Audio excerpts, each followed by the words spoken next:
ঢাকা সেনানিবাসে president guard রেজিমেন্টের ৫১তম প্রতিষ্ঠাবার্ষিকীর আয়োজনে যোগ দেন প্রধানমন্ত্রী তারেক রহমান।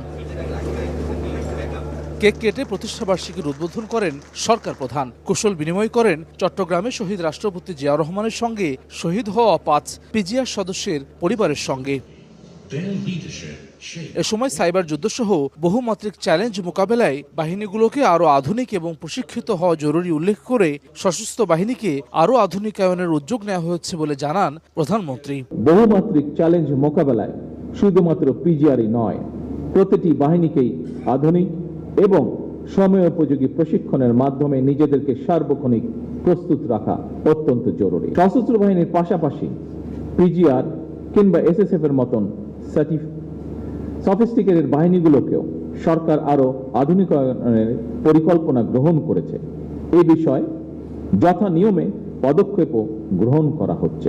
লাইফবয় কিনে কল দাও টোল ফ্রি নম্বরে, আর এক নিঃশ্বাসে গোল বলে জিতে নাও ফিফা বিশ্বকাপ 2026 এর এক্সক্লুসিভ পুরস্কার। নিরাপত্তা দেওয়ার ক্ষেত্রে গণতান্ত্রিক সরকারের প্রধানকে জনগণ থেকে বিচ্ছিন্ন না করে নিরাপত্তা কৌশল বিন্যস্ত করার উপর জোর দেন প্রধানমন্ত্রী। আপনাদের প্রতি আমার আহ্বান, নিরাপত্তা কৌশল এমনভাবে বিন্যাস করা জরুরি জনগণ যাতে নিজেদেরকে সরকার প্রধান থেকে বিচ্ছিন্ন মনে না করেন।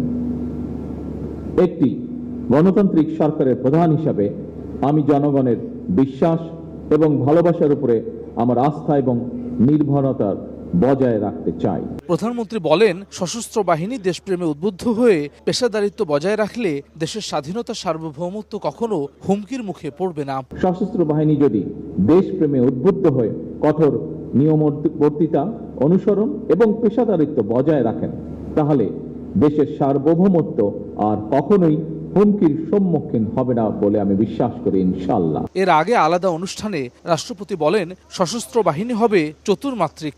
জাতীয় নিরাপত্তা কৌশল নির্ধারণে সবার আগে বাংলাদেশ নীতি ধারণ করা হচ্ছে।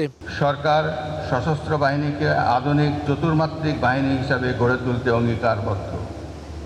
দেশের প্রতিরক্ষা পরিকল্পনা প্রণয়ন ও প্রস্তুতি, প্রতিরোধ সক্ষমতা বৃদ্ধি ও জাতীয় নিরাপত্তা কৌশল নির্ধারণে নেওয়া হয়েছে সবার আগে বাংলাদেশ নীতি। সরকার সশস্ত্র বাহিনীকে আধুনিক বাহিনী হিসেবে গড়ে তুলতে বদ্ধপরিকর বলেও জানান রাষ্ট্রপ্রধান। হাসান ওয়ালি, সময় সংবাদ, ঢাকা।